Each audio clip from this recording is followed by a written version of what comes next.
So the first dev server is finally live, and with that we finally get to see some of the new and highly anticipated vehicles for the upcoming update, now called Update 2.0. Yeah, that's right. It's no longer Update 1.103, it's going to be Update 2.0, which to me is very fitting, seeing that there's a bunch of drastic changes in, well, from what I could tell in the dev server. Now, if you guys are expecting any sort of awesome gameplay for that matter, unfortunately this video is not it. I'm just doing a quick run through of all the new vehicles. I will, however, not include naval. That's not something I really like to cover because I'm not very knowledgeable about that kind of stuff. And my aviation knowledge is going to be very limited as well, seeing that I am a tanker mostly, less of a pilot. If you guys watch my channel, you guys know that I'm not exactly a good pilot. So with that being said, Update 2.0 in the dev server. Now, one more thing I forgot to mention at the beginning is a lot of this is going to be my opinion. Please take everything that you see here today with a grain of salt because it is subject to change. There is a Bradley just rolling through the back. Wait, there's two of them rolling behind. Is there a third? No. Okay, there's not. All right, cool. So, like I said, take everything you see here with a grain of salt, okay? Because a lot of it is subject to change. I can't control that, of course, but let's just go ahead and get on with it. So the first vehicle you are seeing right here is for the American lineup, the Striker platform, the M1, or the M1128, or the M1 128. I don't know what you guys want to go ahead and call it, okay? But it is the Striker platform, the first one War Thunder has seen, and it comes with some really cool party tricks. Now, the vehicle isn't complete yet. I know that because this 104 kilometer an hour is not true. It only goes about 48, 49 max on a paved roadway, so that leads me to believe that this vehicle is not complete yet. So again, take it with a grain of salt. The biggest thing about this vehicle that is is introduced with it is the fact that it gets the M900 round. That's right, M900 with 522 millimeter base pen. I don't expect this to stay this way. However, who knows? If it does stay here, I really hope that they bring up this vehicle to about 9.7 to about maybe 10.3. We'll definitely see. And I'm sorry if I sound flammy, guys. I just finished dinner, so bear with me here, okay? So yeah, I can fully expect this vehicle to be up to about 9.7 at the very minimum. However, if that's not true, well, I guess my opinion doesn't matter at that point anyway, right? So yeah, laser warding system, which is really nice. It does have an auto loading system at 6.7 seconds. I don't expect that to change as realistically. I believe it even had the same thing. And you only get 18 rounds with, I believe, 8 rounds in the first stage ammo stowage. But however, they do reload fairly quickly, which is very nice about this platform. So moving on from that really quick, yeah, that's honestly it for the Striker. Now, to start off the German tech tree and some of the new vehicles being introduced, we have here what I like to call the Euro bus, because it is the size of a damn bus. The Flak Rad, I believe that's how you say it. I apologize to my wearable friends. Your ears are probably bleeding right now. Okay, and there's a TAM going behind us too. Is there a second one? Oh, just one today. Okay, cool. But this thing, in my honest opinion, was very much unnecessary to add. The existing Flak, or was it the Flak? Oh, God, I forgot the name of it. What's the name of it again? It was the Flak. Okay, cool. Awesome. It was completely unnecessary to add, in my opinion. It just, the first one is capable, or more than capable. However, the big thing about this vehicle that makes it, I guess, sort of worth it in the long run is the fact that you get those brand new VT-1 missiles, 12 kilometer range, 1,250 meter a second maximum speed, as opposed to the 900 on the Roland 3, which is also found on the previous SPAA as well. So I guess that's what makes it worth it. It has thermal sights, so I guess that's good. However, this thing is huge, and 50 cal, hell, even 7.7 can probably kill you from the sides, or even the front for that matter. But to those who are looking forward to something new, I guess you have something to look forward to, I guess. So, yeah, moving on with that, we have the Leopard 1A5. Now, the closest thing I can compare this vehicle to is the C2A1, which, to my knowledge, is a 1A5, just, you know, modified, of course.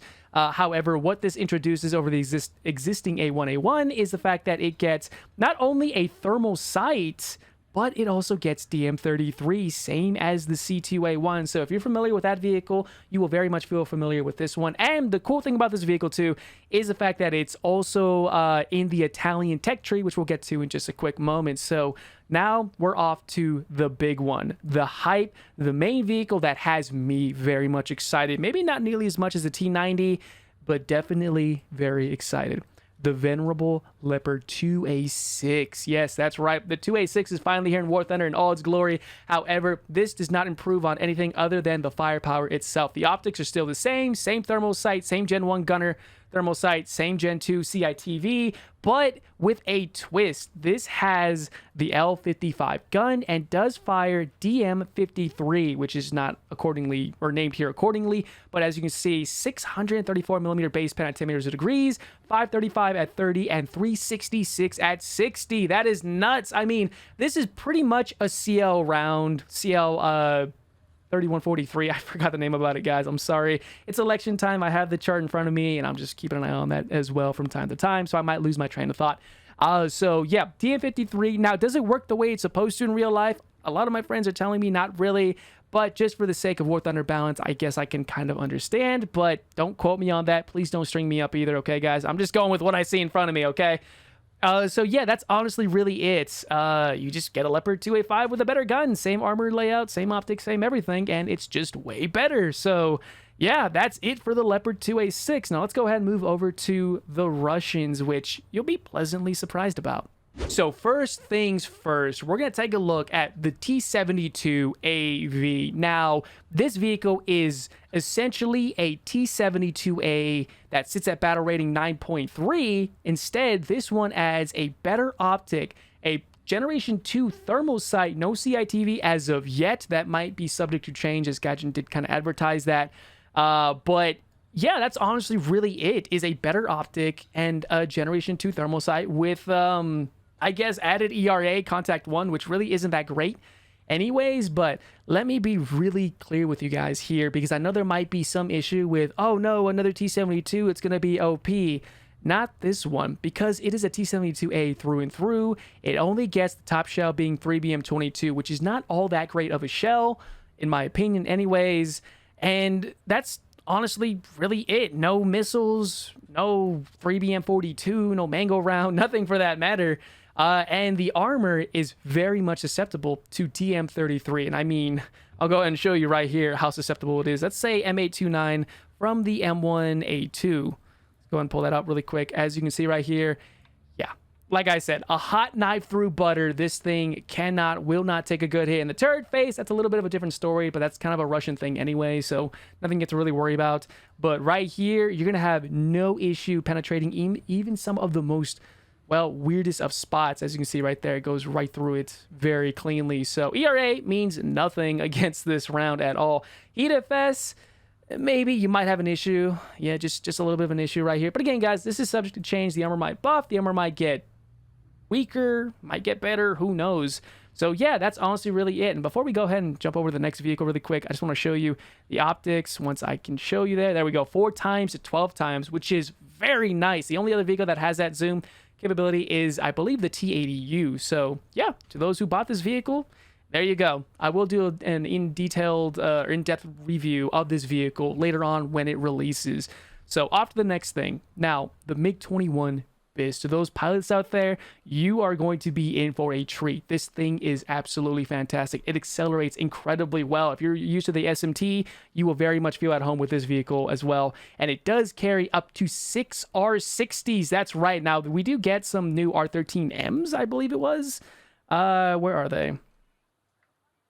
Come on, there we are. R13Ms, which is stat card says 15G overload, but again, it's a stat card. You don't really want to trust that too much anyway. But take my word for when I say this actually works out really well. A little bit better than, from what I've noticed, AIM-9Bs, but take that as you will. I'm not too well versed with this kind of stuff, guys, so bear with me here. And you do get R3R air-to-air missiles, and you can actually mix things up a little bit. I would personally carry all the R60s, but you can also mix it up with the R60s as well as the R3R radar-guided missiles, carry only R13s, and so on and so forth. And it does carry a complementary load of bombs, 250 kilograms, 100 kilograms, 100 kilograms, and I think it also carries, yes, there it is, S-24s, but only up to 4 of them, which is really nice. Yeah, that does it for the Russians. We're not taking a look at the naval stuff, so let's move over to the British. By the way, I did forget to mention over in the US lineup, the Harriers are not here yet. There's only one Harrier in the game currently, and that is the premium one, which we'll be taking a look at in just a quick moment. But with that being said, the VFM-5. Now, this thing, I mean, think of it as a Sheridan falls in love with a Vickers MBT, and they make a baby, and this is what comes out.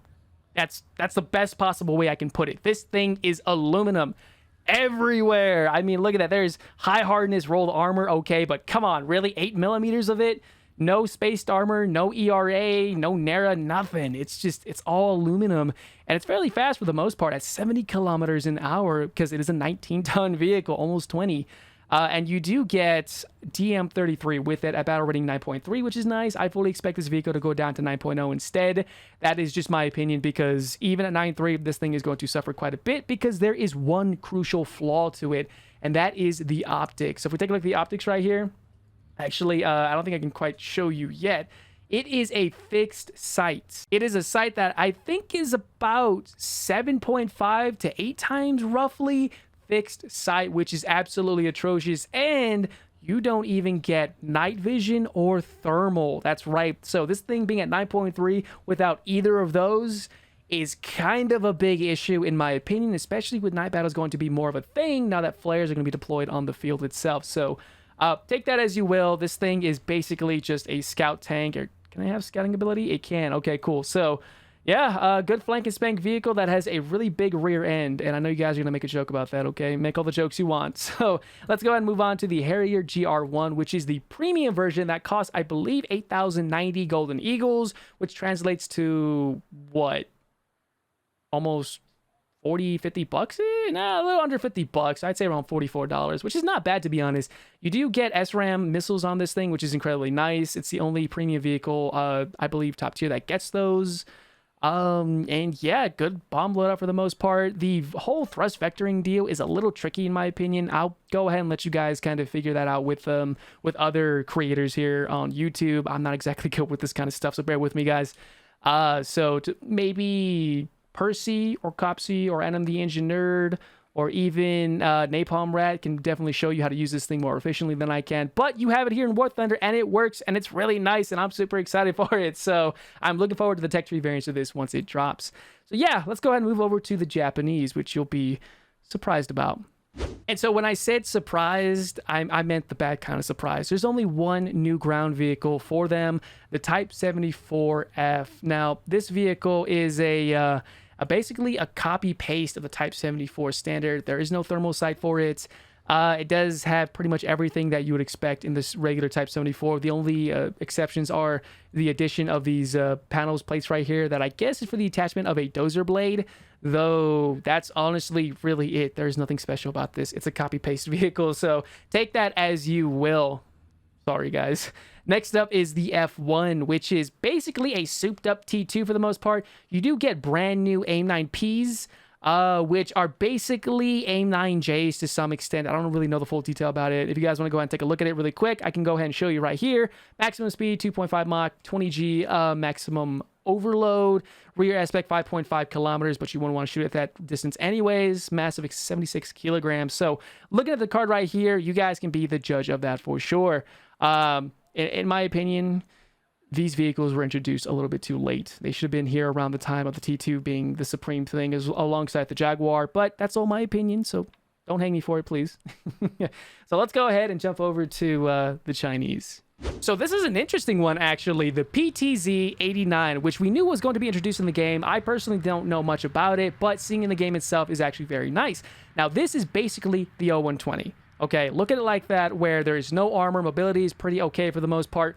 But you do have a very good amount of firepower. In fact, it's kind of absurd how good this thing might be, because you get the DYW1 APFSDS, 1740 muzzle velocity, 443 at 10 meters of degrees, 374 at 30, and 256 at 60 at battle rating 8.7. That is absolutely nuts. And to top it off, a 5-second reload with, I believe, 18 rounds to the first stage ammo stowage.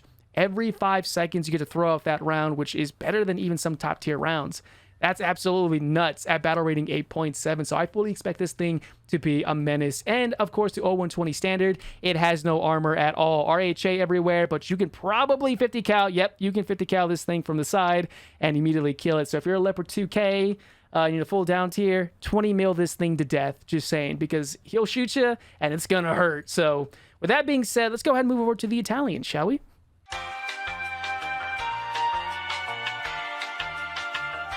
So this is it. This is all we get for this dev server. The Leopard 1A5 It's the exact same thing as the German one, but just Italian. DM33, thermal sights, decent optics for the most part, which is about right here, 4 times to 12 times, which is really good for the most part, but again, it's the exact same thing as the German variant, just for the Italians. And one more thing too, before we go ahead and move over to the French, which is going to be very interesting, mind you. No new helicopters, nothing being added. A129 is still the top helicopter for them as a premium, so there's that, I guess. Now, this is something I was kind of expecting, but I was more hoping than anything else. The LeBlanc Series 2 is finally in the game. It's going to be here in all its glory. However, just because it might be a new vehicle doesn't mean it's going to perform any better than the current one. The LeBlanc Series 2 is honestly the exact same thing as the first one. Maybe a little bit of armor in some places right here. There is a lip right here for splash guard.